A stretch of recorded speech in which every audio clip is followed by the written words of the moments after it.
What's going on, everyone, and welcome into another episode of Expected Bets for your go-to podcast for all things hockey betting. I'm Gator Betting, and as always, I'm joined by one of my co-hosts, Franco the Banker. Franco, we're nearing the end of the team previews. It feels like we've kind of gotten a pretty good read on every team, and we've arrived at the San Jose Sharks coming off one of the worst seasons the NHL has seen. How excited are you for this one? I'm going to be a little bit more excited than I think you think I'm going to be. Let's put it that way. I'm not going to be as high as you were on them last year, but That was a great um, take, huh? Yeah, that worked out well. I kind Yeah, of maybe I'm just 1 year behind. I think you might be, man. I mean, there, I think there's a little bit of reason for optimism with this team. They're at least going the right direction. Let's put it that way. Yeah, I would agree. So with that being said, let's get into the team preview for the San Jose Sharks. Getting into the team preview for the San Jose Sharks, the Sharks, obviously, as I mentioned before, had one of their worst seasons since joining the NHL back in 1991.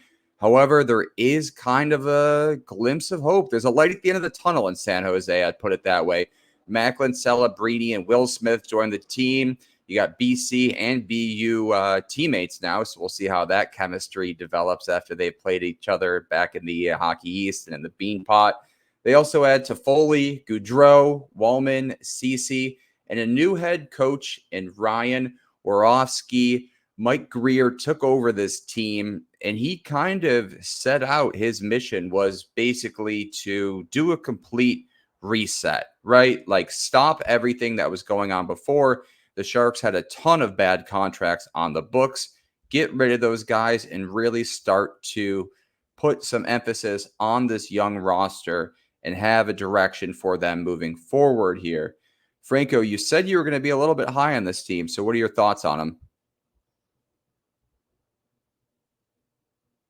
Yeah, I mean, I think there's a lot of upside for scoring. Let's put it that way. You have two young pieces, young exciting pieces, kind of headlining it here. They add a guy into Foley who we know can score. He's been in the league forever, a little bit of veteran presence. I feel like Eklund and Bordelot and Zetterberg kind of showed a little bit of flashes last year. They're still relatively young as well. So I mean, you add Celebrini and Smith to that young core that was here last year. Granlund as well, still here. He's a veteran. They add Wenberg, who's another kind of guy that's been around. Good defensive centerman. So I mean, down the middle, they don't look too bad really now, as long as Smith and Celebrini are who we think they're going to be. Um, Honestly, they have a better center depth than like some of these teams we've talked about. I I was think just about to say too, we've ragged like, on some teams with that. Yeah.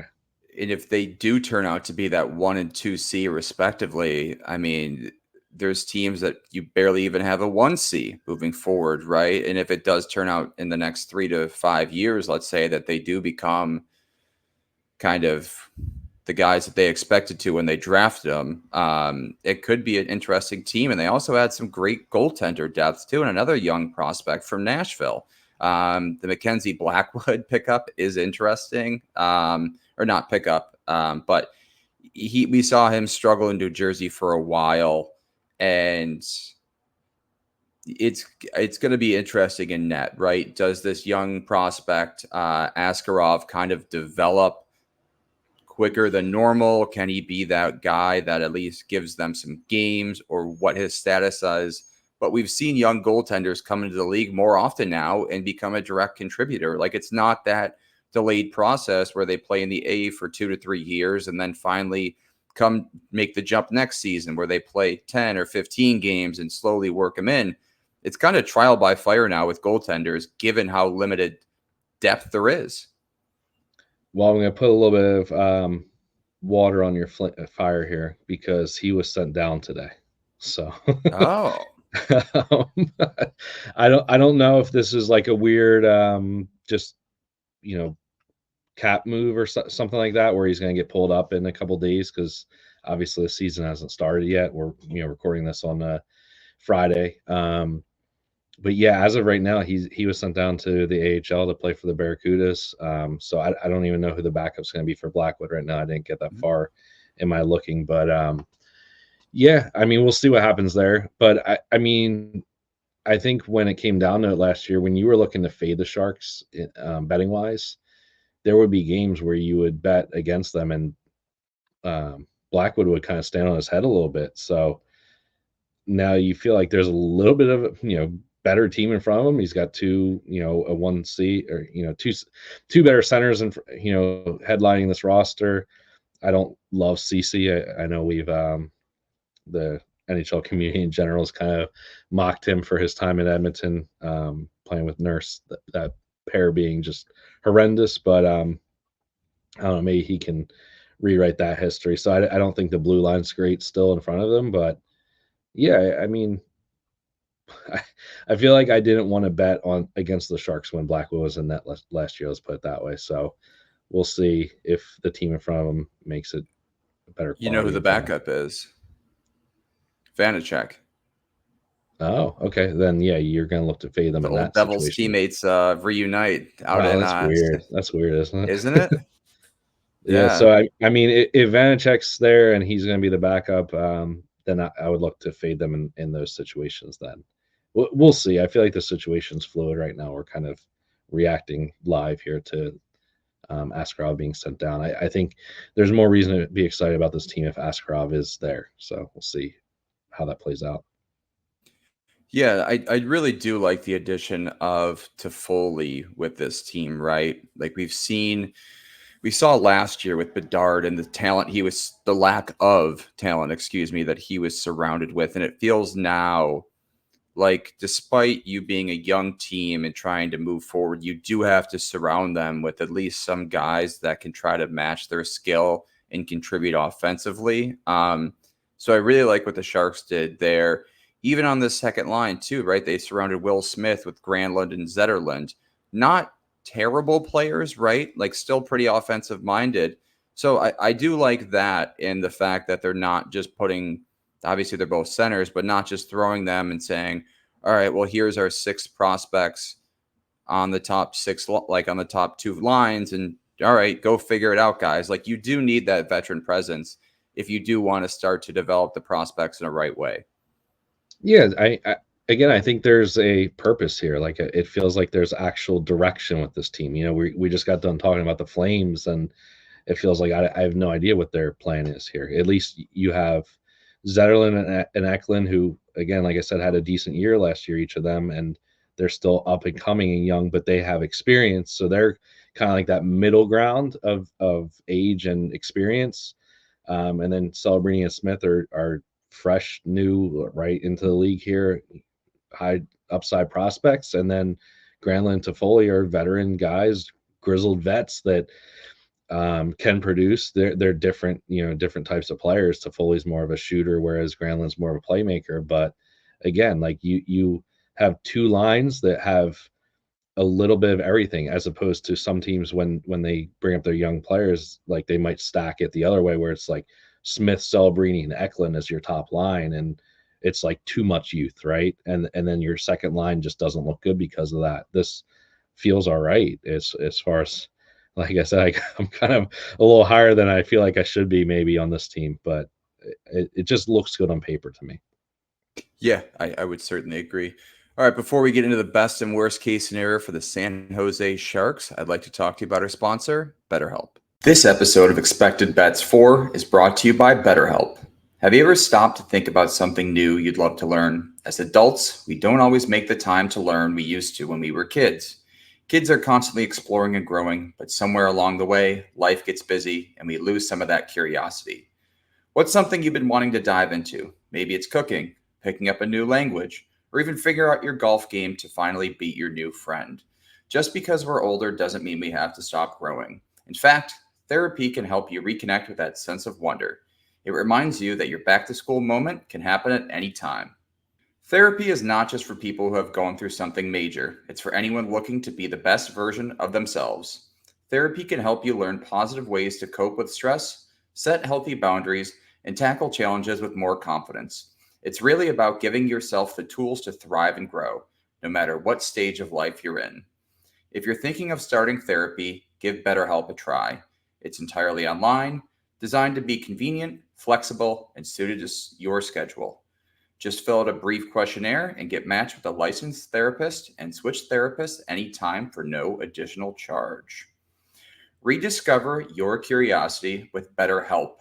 Visit betterhelp.com/THPN today to get 10% off your first month. That's BetterHelp, HELP.com/THPN. Now back to the show.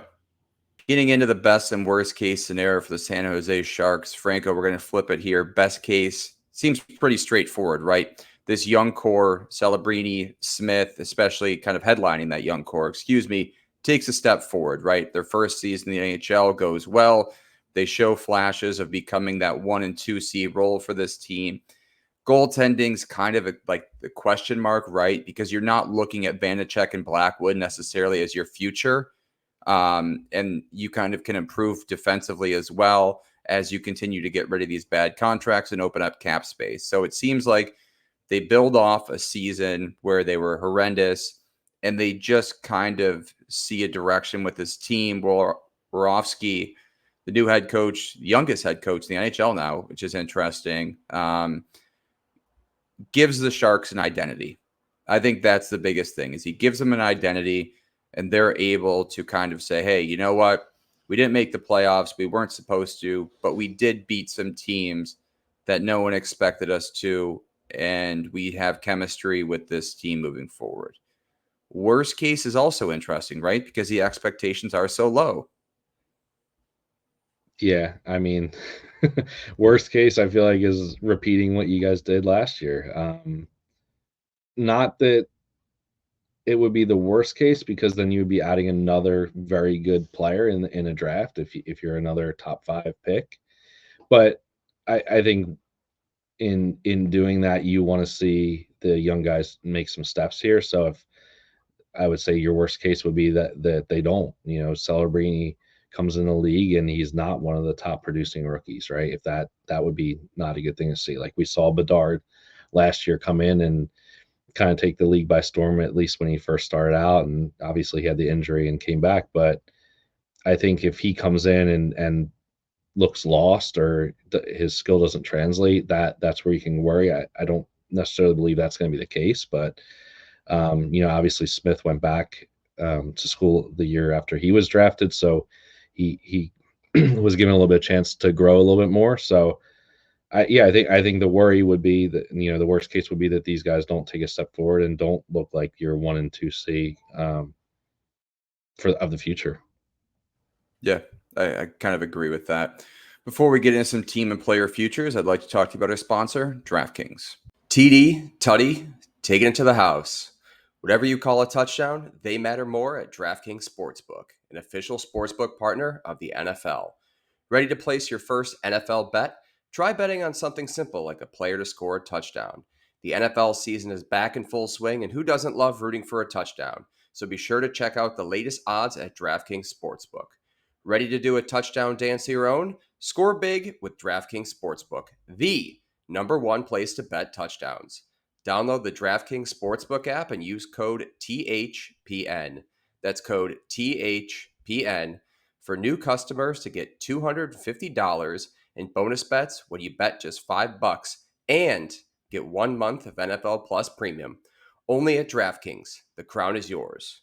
Gambling problem? Call 1-800-GAMBLER. In New York, call 877-8-HOPE-NY or text HOPE-NY 467-369. In Connecticut, help is available for problem gambling. Call 888-789-7777 or visit ccpg.org. Please play responsibly. On behalf of Boot Hill Casino and Resort in Kansas, 21 and over. Age and eligibility varies by jurisdiction. Void in New Hampshire, Oregon, and Ontario. Bonus bets expire 168 hours after issuance. For additional terms and responsible gaming resources, see dkng.co/ftball. NFL Plus Premium offer available only to new and former NFL Plus subscribers. Additional NFL Plus Premium terms at nfl.com/terms. Getting into some team and player futures for the San Jose Sharks. Franco, I think we can kind of breeze through this one. The team futures are kind of off the board unless you are looking at their season total points at 64.5. Yeah, I mean, what did they have last year? I don't even know what the number was. I know it was really bad, obviously. I feel like I feel like if I had to take something here, I would at least be a little bit more intrigued to take that over than I would have been with 47. crazy. I don't think they're going to be that bad this year. So I mean, if anything, 64.5 feels like really low. It feels like you're banking on them to have another just really bad season. I don't think that with the talent here that's going to happen. I mean, obviously it could just because there's a lot of youth here, but I'd be more willing to do that than I would be to take like Calgary's team points over. Let's put it that way. Yeah, again, I mean, going back to Calgary, just a lot of unknowns with this team, right? Like you're looking at the roster, it doesn't look horrendous, but the goaltending is a huge question mark. The defense is a huge question mark, and you have your offense centered around two young prospects. There's a lot of moving parts of this equation. It necessarily is allocating a full unit to a San Jose Sharks regular season point total doesn't seem like the best idea, at least for myself. So yeah, it's probably a stay away. Moving along to the player futures, there's one market and one market only with the San Jose Sharks. It is the Calder race. Will Smith at 12-1, Macklin Celebrini at plus 450. Did you place any bet on either one of them this season? I really want to see if these lines stick, if Smith's the 2C and Celebrini the 1C. I kind of feel like I would rather go with Smith at 12 Yeah, to 1. I I agree. I think there's more value here. Like I said, he got another year after being drafted to kind of grow and develop, whereas Celebrini is being kind of thrown right to the fire here. Obviously, he was first overall pick and pretty much he was consensus. So I don't want to knock him because I do think he's a very skilled player, but I don't know. It's tough. I think you can make arguments for either of them. I think they're both in great situations where they're going to have plenty of chances to produce on this team. I think they'll probably be on the top power play. They're going to get tons of minutes being top two lines. So I just think that value on Smith feels a lot better than Celebrini does. Yeah, and you mentioned before too, if Celebrini is in that top line with Eklund and Toffoli is a shooter, right? So maybe Celebrini gets into that Calder race, and he is a shooter as well. From his time at BU, he was their primarily um, goal scorer, Hobie Baker winner. You go down the list with him; he was incredible. Toffoli and Celebrini, maybe there's a connection, but you also have Granlund and Zetterlund, who are kind of playmakers to maybe feed Will Smith, who is also a primary shooter at BC. Yeah. So it is interesting. Obviously, the Calder's points, not just goals, but at 12-1, it seems like there is some value on Smith there over Celebrini at that plus 450. Yeah, I agree with you there. And like you said, having two playmakers on your line kind of will help. Not that goals matter more than points, like you said, but there could be more steam and more excitement around Smith if he's popping in a bunch of goals as opposed to Celebrini, setting up to Foley. Yeah, exactly. All right, before we wrap up, did you have any final thoughts on this team? Mine is I'm probably going to watch some more Sharks games this season. I Yeah, really, like you didn't go out of your way last year to when they're playing at 10 p.m. on the East Coast to kind of stay up and watch them. But I think this year, at least for the start of the season, they are going to be kind of one of those teams where you're like, all right, I'm done with the 7 o'clock game, 7:30 games, and the Sharks are on. Like, yeah, I'll watch a period or two. I think that's kind of good for the Sharks. Like, right? Like you're probably gonna watch them now. yeah. I don't think you would ever been caught saying that last year. Let's put it that way. So I I, said I I think like their season points total last year. I said a lot of things about this team, so maybe I would have. yeah, I mean, I don't know. We'll see. I think game to game they're going to be exciting to watch. I think there's going to be a lot of value again for this team for betting purposes. I don't know that there's necessarily going to be value on Celebrini and Smith. Maybe not. We'll see what their lines start out as, but yeah, I mean this team is in a situation where they should be scoring. Let's put it that way. Hopefully they don't let us down. Kind of like, we looked at the Ducks last year and saw their offensive players and young players and thought, okay, like this team looks like it's going to produce. And obviously they finished towards the bottom of the league in goals. So if that happens here, then obviously get away as fast as you can. But I think, you take it in, watch a few games, see how they're just setting their lines and stuff like that, and who's being productive. And I think you're going to find some value in some overs and some player prop bets with this team. Yeah, you just hope that kind of this young group doesn't get discouraged if it does kind of all fall apart in the back end of things with their defense and goaltending. They're forced to kind of have to put up 3, 4, even 5 to win a game, and it just comes to this loop where they're kind of doing everything they can up front, and the defense and goaltending just fails them, and it's a weird spot to put them in. And if they do have an off night, then the Sharks are going to probably lose by 3, 4, or even worse. Yeah, I mean, I could see that happening probably a decent amount, especially if Vanacek's in net. So again, I think we could look at overs here and actually have some fun watching some games. That not every team is going to look like this as far as being a fun, exciting team to watch. I think this could be that type of team this year. Yeah, I would certainly agree. All right. Well, we want to thank everyone for listening to this episode of Expected Bets 4. If you're watching on YouTube, be sure to hit that subscribe button so you never miss an episode. Also, check out our social media on Twitter, Instagram, and YouTube as well. Thank you again to our wonderful sponsors, BetterHelp and DraftKings. Once more, we appreciate everyone for listening, and we'll talk to you guys soon.